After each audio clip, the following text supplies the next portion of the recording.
혹시 주식 시장이 조금만 흔들려도 그냥 포트폴리오 창 닫아버리고 싶다 이런 생각 안 드시나요? 다들 수익률 자랑하는데 나만 좀 뒤처지는 것 같아서 조바심 나기도 하고요. 오늘은 바로 그 불안감을 잠재울 수 있는 시장이 폭락할 때 오히려 전문가들이 웃을 수 있다는 그 전략, 투자 4분법에 대해 아주 깊이 파고들어 보려고 합니다. 이 전략이 왜 절대 망하지 않는 투자라고 불리는지, 또 ISA라는 절세 궤저와 만나면 어떤 시너지를 내는지 오늘 그 비밀을 전부 파헤쳐 보겠습니다. 반갑습니다. 특히 이제 2025년부터 세금 제도가 바뀌면서 ISA 계좌 운용법에 대한 관심이 정말 뜨거워졌거든요. 오늘은 그냥 이 상품 사세요 이런 게 아니라 어떤 상황이 와도 내 자산을 지켜낼 수 있는 아주 견고한 시스템을 만드는 관점에서 접근해 보겠습니다. 좋습니다. 사실 많은 분들이 마음속으로 그런 생각 하잖아요. 크게 벌려면 유망 기술주의 모든 걸 걸어야 한다. 근데 저희가 오늘 드릴 말씀은 어쩌면 그 믿음이 가장 위험한 착각일 수 있다는 겁니다. 한때 평생 연금처럼 불렸던 주식들 있잖아요. 예를 들면 코카콜라나 3M 같은 기업들.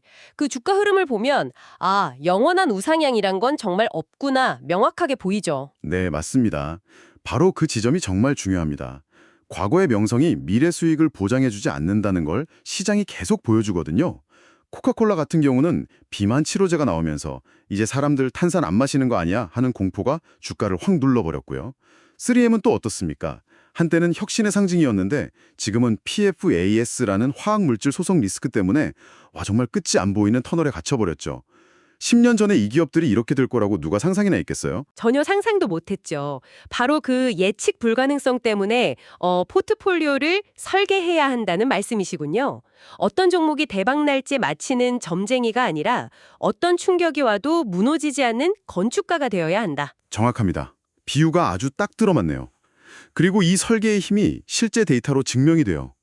혹시 기억하실지 모르겠는데 2024년 하반기 시장이 정말 끔찍했거든요. 네, 기억하죠. 6개월 동안 코스피 200 지수가 무려 14%나 빠졌습니다. 아마 주식에만 투자하신 분들은 정말 힘드셨을 거예요. 그런데요, 바로 그 기간에 오늘 말씀드릴 원칙대로 자산을 나눈 포트폴리오는 정반대의 결과를 냈습니다. 정반대라면요. 오히려 14%에 가까운 수익을 냈습니다. 잠시만요. 시장이 마이너스 14% 폭락했는데 포트폴리오는 플러스 14% 수익을 냈다고요? 아니, 그게 어떻게 가능하죠? 거의 마법 같은데요? 마법이 아니라 이건 철저한 계산의 결과입니다. 포트폴리오에 주식만 담은 게 아니고요. 주식시장이 공포에 빠질 때 오히려 가치가 오르는 자산들, 그러니까 미국 국채나 금 같은 안전자산을 같이 담았기 때문이죠. 주식에서 손실이 날 때 채권이랑 금이 그걸 다 메워주고도 남아서 플러스를 만들어준 겁니다. 공격수와 수비수가 각자 역할을 완벽하게 해낸 거죠. 이 이야기를 들으시면서 혹시 이런 생각 드시지 않나요? 분산 투자는 그냥 수익률 깎아먹는 거 아니야? 저도 사실 한때는 좀 그렇게 생각했거든요. 기술주 막 날아갈 때 내 포트폴리오에 있는 채권 보면 답답하기도 하고. 지금 여러분의 포트폴리오는 오로지 공격수들로만 가득 차 있나요? 아니면 든든한 수비수도 함께 뛰고 있나요? 아주 중요한 질문입니다. 그 답답함을 견디는 게 이 전략의 핵심이거든요. 자, 그럼 이제 그 비밀 레시피, 홍춘욱 박사가 제안하는 투자 4분법의 구체적인 구성을 한번 들여다보죠. 생각보다 아주 간단합니다. 네, 1억 원을 투자한다고 가정하면 4개의 바구니에 정확히 25%씩 나눠 담는 거죠. 첫 번째 바구니에는 한국 주식, 예를 들어 코스피 200 지수를 따라가는 ETF를 담고요. 여기서 중요한 게 상품명 뒤에 TR이 붙은 걸 고르는 건데요. 토탈 리턴, 그러니까 배당에 나오면 세금 없이 바로 재투자가 되는 상품이죠. 네, 복리 효과를 극대화하는 아주 영리한 선택입니다. 그리고 두 번째 바구니에도 똑같이 미국 주식 S&P 500 TR ETF를 25% 담습니다. 이렇게 포트폴리오의 절반은 한국과 미국의 대표 주식, 즉 공격수로 채워서 성장의 과실을 따먹는 거죠. 자, 그럼 나머지 절반, 50%가 바로 그 든든한 수비수 역할이겠군요. 그렇습니다. 세 번째 바구니에는 미국 국채 선물 ETF를 25%, 마지막 네 번째는 KRX 금현물, 그러니까 실물금을 25% 담는 겁니다. 이 두 자산은 시장에 위기가 오면 빛을 발하는 대표적인 안전자산이잖아요. 그렇죠. 갑자기 전쟁이 나거나 금융위기 공포가 커지면 사람들이 주식 팔고 달러나 금으로 몰려들죠. 바로 그때 내 포트폴리오의 국채와 금 가치가 오르면서 주식 하락을 막아주는 겁니다. 그런데 조금 더 보수적인 투자자, 뭐 예를 들어 은퇴를 앞두셨거나 변동성을 정말 싫어하는 분들은 위한 대안도 있다고 들었어요. 네, 있습니다. 바로 5분법 전략인데요. 기존 4분법에서 주식 비중을 50%에서 40%로 줄이고요. 그 자리에 한국 국채를 20% 새로 넣는 방식입니다. 아, 5개 자산에 20%씩 균등하게 투자하는 거군요. 맞습니다. 한국 주식 20%, 미국 주식 20%, 미국 국채 20%, 한국 국채 20%, 그리고 금 20%요. 기대 수익률은 연 6에서 8% 정도로 조금 낮아질 수 있는데 안정성은 훨씬 더 올라가죠. 여기서 한 가지 궁금한 게 생기는데요. 요즘 보면 알아서 다 해주는 올인원 상품도 많잖아요. 주식, 채권 다 섞어놓은 ETF 하나만 사면 편할 것 같은데 굳이 이렇게 네다섯 개를 직접 사서 조합해야 하는 이유가 있을까요? 아주 좋은 지적입니다. 실제로 그런 상품들이 있죠. 미국 국채랑 코스피 200을 섞어놓은 상품도 있고요. 그런데 전문가들이 직접 조합하는 걸 추천하는 데는 크게 두 가지 이유가 있습니다. 첫째는 비용 문제예요. 보수요? 네, 보통 올인원 상품이 편한 만큼 운용 보수가 더 비쌉니다. 그리고 둘째는 유연성 때문이에요. 예를 들어 오늘 뒤에서 다룰 2025년 세금제도 변화처럼 특정 자산에 불리한 환경이 생겼을 때 올인원 상품은 제가 어떻게 할 수가 없잖아요. 그렇죠. 하지만 직접 조합한 포트폴리오는 문제가 되는 자산만 딱 골라서 교체할 수 있죠. 시장 변화에 훨씬 능동적으로 대처할 수 있는 겁니다. 그렇군요. 결국 내 포트폴리오에 운전대는 내가 직접 쥐고 있어야 한다. 이런 의미네요. 자, 그런데 이렇게 전략을 잘 짜놔도 세금이라는 복병을 만나면 소용이 없을 수 있죠. 여기서 바로 비밀병기 ISA 계좌가 등장하는 겁니다. 이 계좌가 왜 치트키라고 불리는지 한번 제대로 파헤쳐보죠. ISA 계좌 혜택이 여러 가지가 있는데 딱 하나만 기억해야 한다면 바로 금융소득 종합과세를 피하게 해준다는 점입니다. 이게 얼마나 강력한지 제가 한번 실감나게 설명해 드려 볼게요. 네, 좋습니다. 만약 연봉 1억 원을 받는 직장인이라고 한번 가정해 보죠. 근데 ISA 계좌 없이 일반 계좌에서 투자를 해서 1년에 2천만 원의 배당이랑 이자 소득이 생겼어요. 와, 2천만 원이면 투자를 꽤 잘한 건데요? 그렇죠. 하지만 세금 청구서를 받아보면 기쁨이 공포로 바뀔 겁니다. 이 2천만 원이 원래 받던 근로소득 1억 원이랑 합쳐져요. 그래서 총 1억 2천만 원에 대한 세율로 세금을 내야 합니다. 아, 소득세율 구간이 확 뛰어거리는군요. 네, 지방세까지 하면 최고 40%가 넘는 세율을 맞을 수 있습니다.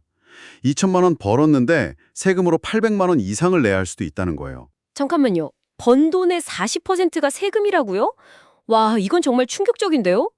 그럼 ISA 계좌가 이걸 어떻게 막아준다는 거죠? ISA 계좌는 일종의 세금 보호막이라고 보시면 돼요. 계좌 안에서 발생한 소득은 내 다른 소득이랑 절대 합산이 안 됩니다. 그 안에서 독립적으로 세금 계산이 끝나요. 이걸 분리과세라고 하거든요. 아, 일단 순수익 200만 원, 서민형은 400만 원까지는 아예 세금이 없고요. 그걸 넘는 금액에 대해서도 9.9%라는 낮은 세율만 내고 모든 게 끝납니다.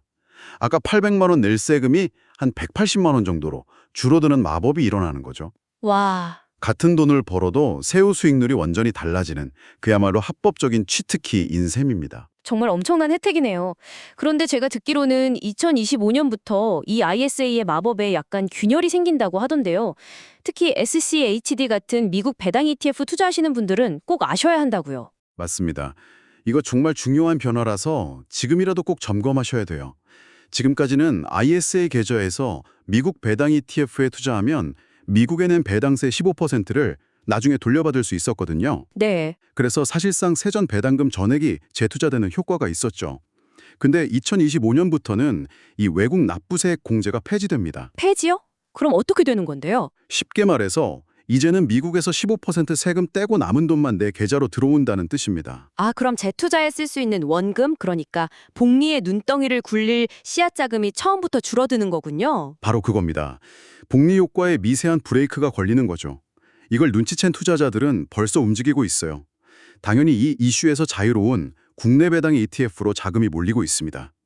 국내 상품은 세전 배당금을 그대로 재투자할 수 있으니까요. 그렇군요. 제도가 바뀔 때마다 이렇게 유연하게 대응하는 게 정말 중요하겠네요. 자, 지금까지는 안정성에 초점을 맞춘 전략을 이야기했는데요. 분명히 이렇게 생각하는 분들도 계실 겁니다. 솔직히 연 6, 8% 수익률로는 만족 못한다. 나는 좀 더 화끈한 수익을 원한다. 이런 분들을 위한 더 공격적인 전략도 있을까요? 물론 있습니다. 하지만 아주 엄격한 조건이 따르는 말 그대로 날카로운 창 같은 전략이죠. 예를 들어서 나스닥100 지수의 하루 등락률을 3배로 따라가는 TQQQ 같은 레버리지 ETF를 활용하는 겁니다. 와, 듣기만 해도 아찔한데요. 3배 레버리지면 주가가 30% 떨어지면 제 계좌는 거의 90%가 사라지는 거잖아요. 거의 그렇죠. 그래서 이 창을 쓰려면 반드시 세상에서 가장 단단한 방패가 필요합니다. 이 전략의 핵심은 전체 자산의 아주 일부, 최대 10에서 15% 정도만 TQQQ에 투자하고요. 나머지 85에서 90%는 한국 국채, 미국 국채, 금 같은 극도의 안전자산으로 꽉 채워서 방어벽을 세우는 겁니다. 아, 그걸 바벨 전략이라고 부르는 거군요. 양극단에만 투자한다? 네, 맞습니다. 흥미롭네요. 근데 작년에 TQQQ가 10달러 밑으로 떨어졌다가 지금 80달러 가까이 오르는 걸 보면 이걸 멘탈 잡고 들고 있을 수 있는 사람이 과연 있을까 싶어요. 바로 그게 이 전략의 가장 큰 함정입니다. 이건 사놓고 있는 방식으로는 절대 성공 못해요. 기계적인 리밸런싱이 생명줄입니다. 기계적인 리밸런싱이요? 네, 예를 들어 TQQQ가 급등해서 포트폴리오 비중이 25%가 됐다. 그러면 감정 없이 초과된 10%를 팔아서 안전자산을 사야 하고요. 반대로 폭락해서 비중이 5%로 줄었다. 그러면 공포를 이겨내고 안전자산을 팔아서 TQQQ를 사서 비중을 다시 15%로 맞춰야 합니다. 쌀 때 사서 비쌀 때 파는 원칙을 강제로 실행하는 거죠. 이걸 매달 혹은 매 분기에 할 자신이 없는 분은 절대 쳐다봐서도 안 됩니다. 와, 듣기만 해도 심리적인 압박감이 엄청나네요. 또 최근에 투자자들 사이에서 논쟁이 아주 뜨거운 상품이 하나 있잖아요. 바로 커버드 쿨 ETF? 매달 높은 배당금을 준다고 해서 인기가 정말 많은데 이건 어떻게 봐야 할까요? 꿀단지일까요? 독이 든 성배일까요? 그 질문에 대한 답은 투자 목표가 뭐냐에 따라서 완전히 달라집니다. 제가 커버드 콜의 본질을 비유로 한번 설명해 볼게요. 내가 아주 좋은 아파트를 한 채 가졌는데 이 아파트 가격이 앞으로 크게 오를 권리, 즉 콜옵션을 다른 사람한테 파는 거예요. 그 대가로 매달 따박따박 월세처럼 옵션 프리미엄을 받는 거죠. 아, 그러니까 미래의 큰 시세 차익을 포기하는 대신에 현재의 안정적인 현금 흐름을 택하는 거군요. 정확합니다. 그래서 당장 매달 생활비가 필요한 은퇴자분들께는 아주 매력적일 수 있어요. 하지만 주식시장이 계속 오르는 강세장에서는 어떻게 될까요? 내 아파트 값은 계속 오르는데 나는 그 상승분을 거의 못 누리고 월세만 받는 상황이 되겠네요. 바로 그겁니다. 원금 성장이 제한되는 거죠. 그래서 일부 전문가들은 장기 투자자에게는 최악의 상품이다. 이렇게 극단적인 비판까지 하는 거예요. 물론 폭락장에서도 손실은 보는데 그냥 남들보다 덜 깨지는 정도일 뿐이고요. 그렇군요. 결국 내가 원하는 게 꾸준한 현금 흐름인지 아니면 장기적인 자산 성장인지에 따라서 선택이 완전히 달라져야 한다는 말씀이네요. 맞습니다. 세상에 완벽한 만능 상품이란 건 없습니다. 커버드 콜이 누군가에겐 최고의 선택이, 다른 누군가에겐 최악의 선택이 될 수 있는 거죠. 자, 오늘 정말 깊은 이야기를 나눴습니다. 정리를 좀 해보면 시장을 예측하려는 시도를 버리고 어떤 상황에서도 대응할 수 있는 4분법 같은 분산 투자 시스템을 ISA라는 강력한 절세 계좌 안에서 실행하는 것.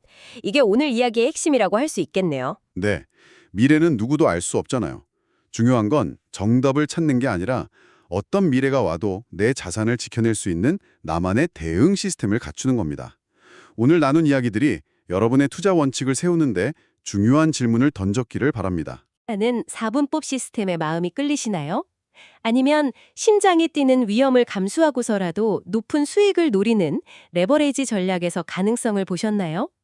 당신의 투자 성향은 둘 중 어디에 더 가까운지 그 이유와 함께 여러분의 다양한 의견을 댓글로 들려주세요. 이 질문에 답을 고민하는 것만으로도 여러분의 투자는 한 단계 더 성장할 겁니다.